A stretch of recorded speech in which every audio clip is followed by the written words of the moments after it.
उहे कैफ़ियतूं बयान करण जूं न आहिनि जेका सभ खां वरी अॼावी हिकिड़े पीर हिकिड़े मस्जिद जे दर ते मज़दूरी करण खां शर्मायो था।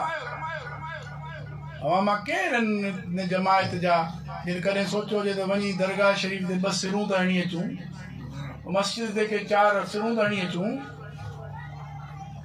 आगा साहिब रसूलुल्लाह सल्लल्लाहु अलैहि वसल्लम जे हुज़ूर अर्ज़ कयो त या रसूलुल्लाह अवां जे मज़ार अक़दस जो मरम्मत जो कम शुरू थी रहियो आहे। तुर्क जा शहज़ादा नथा चाहिनि त को गैर तुर्क इन मज़ार ते कम करे। असांजी ख्वाहिश ऐं आरज़ू ऐं तमन्ना आहे मुंहिंजे लाइ एज़ाज़ थींदो त जेकॾहिं आऊं अवां जे इन गुंबद ख़िज़रा में मज़दूरी कयां। हुकुम कयो इंचार्ज के अब्दुल रहीम के मज़दूरी में लॻाए छॾियो। गुंबद ख़िज़रा जी मरम्मत में तगारियूं आयूं आहिनि। हर कम में जेको हिकु मज़दूर कंदो आहे पर उहो त पैसनि सां वठी कंदो आहे। हज़रत आगा साहिब इहो सॼी सिर्फ़ इश्क़ रसूल में कयो। अवां हिसाब करियो इमाम रब्बानी जो औलाद जंहिंजो वालिद शाह गुलाम शाह ज़ियाउल हक, जंहिंजो वालिद शाह गुलाम नबी, जंहिंजो वालिद शाह गुलाम हसन, जंहिंजो वालिद शाह गुलाम मोहम्मद, जंहिंजो वालिद शाह गुलाम महसूम सानी, जंहिंजो वालिद शाह इस्माइल, जंहिंजो वालिद शाह सिबगतुल्लाह, जंहिंजो वालिद उर्वतुल वुस्ता ख्वाजा मासूम, जंहिंजो वालिद इमाम रब्बानी मुजद्दिद मुनव्वर अल-फ़सानी हुजे, उन्हें कंहिंजे रसूलुल्लाह जी अहिड़ी कुर्बत मिली वञे त मुबाकिर मुक़ाम ये जगह भी मुलाना आवाज़ आ गया खयान अपनी जो मुजद्दिदी फैज़ पंजन इलाइक़नि में मुनव्वर आहे। अल्हम्दुलिल्लाह अज भी जारी है।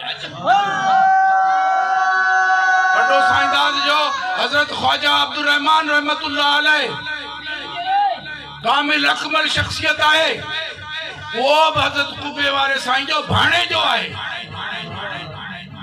वो हज़रत आगा साहिब जे वालिद जो न्याणू आहे। बल्कि उन्हनि जे वालिद साईं जो न्याणू। तो दोस्तों ही फैज़ इएं जारी न थिया आहिनि। आऊं मुख़्तसिर सिर्फ़ हाणे आख़िरी ॻाल्हि कंदुसि तव्हां। रोज़ाना जी रुगो इबादत साईं आप देख ली हज़रत आगा साहिब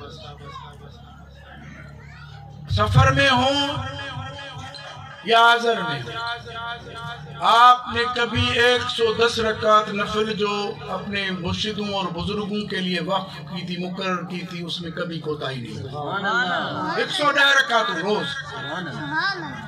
सुबह जो इशराक, सलातुद दुहा,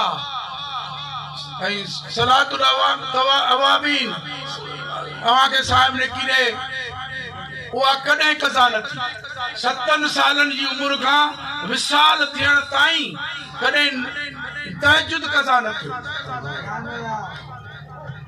8 हज कयूं, 4 दफ़ा सरहंद विया, अफगानिस्तान खां वठी कच्छ भुज ताईं सरहंदी फैज़ फैलायूं।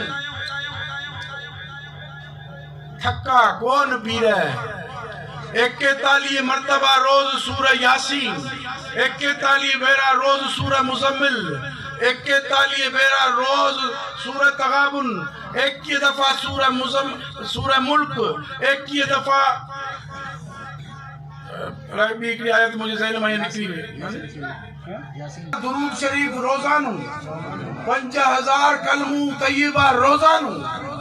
उन्हें खां पोइ अल्लाहु अकबर, उन्हें खां पोइ नक्शबंदी सिलसिले जा जेके वज़ाइफ अलग, दलाइल खैरात मुकम्मल रोजानो, हुस्नुल हुसैन 7 ॾींहं पूरो करण, कुरान जी रोजाना हिकिड़ी मंज़िल 7 ॾींहं कुरान पाक पूरो करण।